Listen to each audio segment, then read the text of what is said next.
Hey everybody, it's Rob from Phandroid.com. I'm here with an anonymous white box, but it's from HTC, and in this box is the HTC Hero, the latest Android phone. So I'm going to go ahead and open this up for you guys and see what we got inside. Okay, so looks like we've got the phone on one side, and we've got the charger and data cable. We've got the power source. And is there a way to open these that doesn't rip it? No. So let's rip it open. And here we've got the 3.5 millimeter headset jack, which is awesome because all the Android phones out there right now are HTC phones with the proprietary USB headphones. So, except for the Samsung Galaxy, but that's another story. And looks like these are just a little piece of the headphones, little cushions, and a little clip,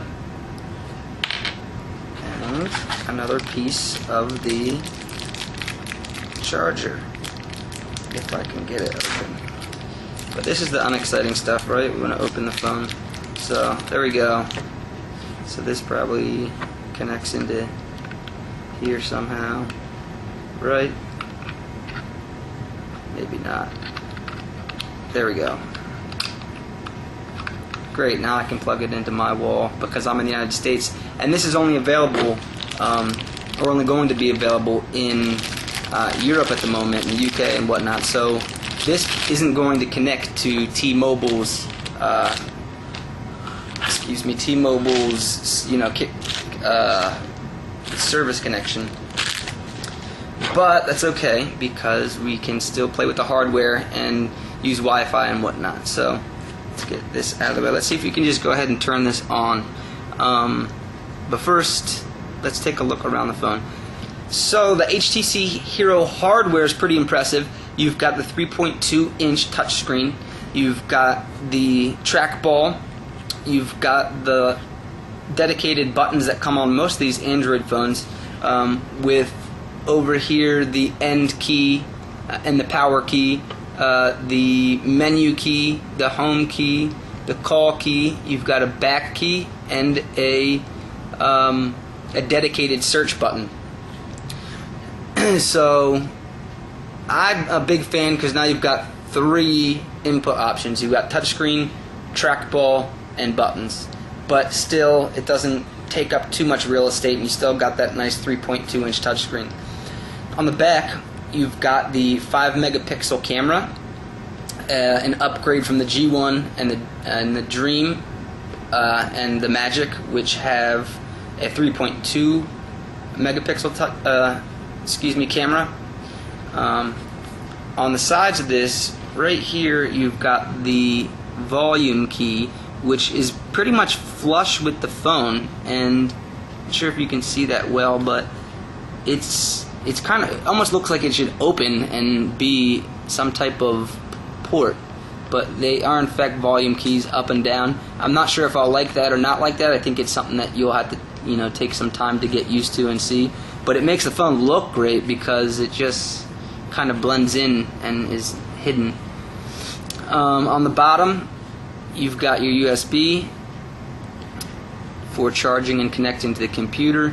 On the top, you've got your 3.5 millimeter headset jack, which if we take the headset jack, you can take any ones you've got and plug them in, and now you can listen to music and do whatever you want. So that's a big improvement, and that's one reason that a lot of people are going to be digging this phone. What else can we tell you about the hardware on here? If you set it down, you can see it's very curved in this region with the chin, even more so than the G1. And people talk about the G1 chin. Some people were saying that the reason was to protect the trackball. So when you set it down, I'm not sure if you can see that. when you set it down, the trackball isn't affected and pushed down or bothered.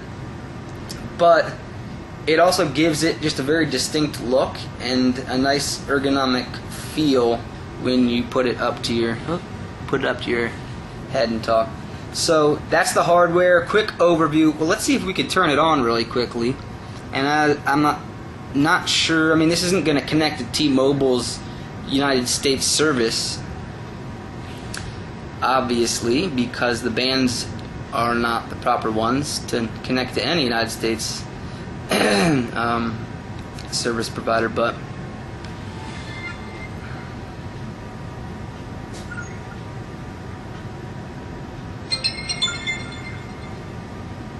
so hopefully, and there we go. So we're in now. Should I give you a quick overview or not? No SIM card and phone, yeah, I know. Okay, so I'll give you a quick look of HTC Sense, which is the brand new interface and UI, and actually it goes much deeper than that, but for actually be more than just HTC's Android phones. It'll probably come to other phones as well. So I'm just going to give you a real quick overview. We'll have more videos later on that go in depth with different features, but just to give you a quick idea, there's the unlock. The unlock for this is just a quick swipe down. I'm sure you can use the typical Android unlock too. And let's go. And this is the main home screen. So one of the main differences is if you look, usually on most Android phones there's one screen, and then you can go one to the left, one to the right, and put more stuff on those pages. But if you see that little, right above where it says phone, that gray dot, when you swipe right and left, it moves over and shows you what position you're on. As you can see, I moved over and there's still a bunch of space. That's because the HTC Hero with the HTC Sense has 7 different screens that you can customize. So you can go 1, 2, 3 over, and then 3 more over. So you've got the 3 on each side and the 1 in the middle. So that's great if you have, a ton of different widgets you want to add. And conveniently enough, HTC has given us a bunch of great widgets and really customized content we can add to our main pages. So if we go to like HTC widgets, and let's say we want to add a music widget, there are different looks and feels. So this is one that is going to take up the whole page, it looks like. So if you're really into music, you can have a whole one of those 7 screens dedicated solely to music, and then there's a smaller music player. Let's go ahead and choose the bigger one since we've got a full screen available, and just press the select button.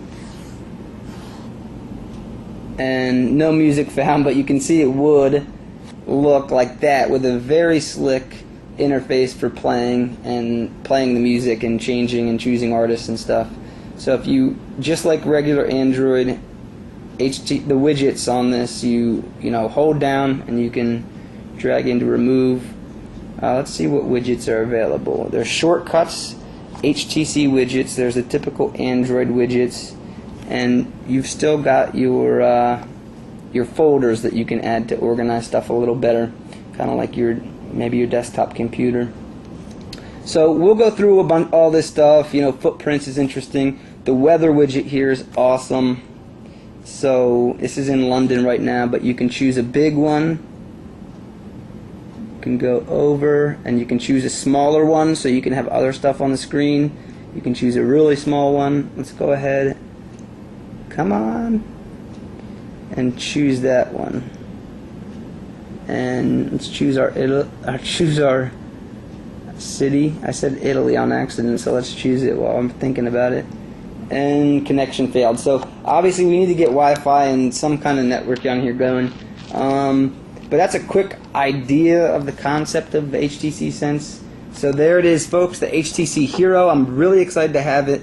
I'm going to be excited to play with it over the next few days, and I'll have some more in-depth videos for you that go over, the HTC Sense and reviews of what I like, what I don't like, As I always say, I think that you need to spend a few days with a phone before you can really determine what the good things are, what the conveniences are, what the small quirks are that might make it a little irritating. But so far, the HTC Hero is the best Android phone on the market, and unfortunately for Americans, it's just not in the States yet. But keep your fingers crossed and stay tuned. HTC Hero reviews coming up soon. This is Rob from Bamdroid. I'm out.